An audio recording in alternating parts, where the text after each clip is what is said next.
We have been intaking a lot of whistleblowers. They are brave people who seek nothing but to provide you the truth, and that's what we're all seeking here.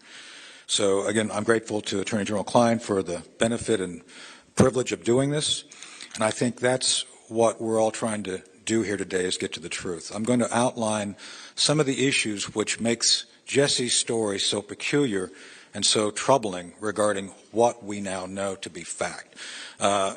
Jesse's one of those unsung, invisible heroes who works in the dead of the night that makes our lives better. As he said, he has nothing to gain here, but everything to lose. And that's why it's important that we listen to him. So the first question we should all ask is, where's Jesse's trailer? Where is it? Where'd it go? What was the route it took after it left?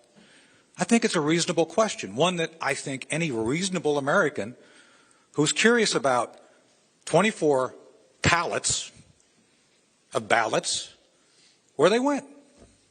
So we have a number of teams supporting the Armistad effort. One of them is my own London Center intelligence team. They did the estimate of ballots. So just so you all understand what we're talking about, depending on the density, depending on the trays, and again, this leads back to Greg's story, seeing these ballots showing up in the counting rooms in the middle of the night. That's the pointy end of the spear. We trace it back through all the different machinations to Jesse, to his mass transportation of these things. And I can tell you, other investigations that are now ongoing with our field elements are developing the next set of leads. It doesn't stop at Bethpage. It only begins there. And as Phil said, all investigations start with questions. We have additional questions we're now going to answer. But to the point of this, 24 Gaylords full of these things, not mailed like they normally would be. And let me make this very clear. The Bethpage Center is not a place where you can frank or process mail. It's a bulk mail center. As a matter of fact, it's called a process and distribution center. That means big boxes and big things go through. You don't take in envelopes. You don't take in little pieces of mail and put them into big bundles. These things were bundled. They were on trays. They were processed. They were curated, if you will.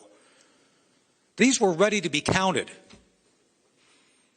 That's what makes this so important. So depending on the density of these things, it could be 144 to over to 250,000 ballots.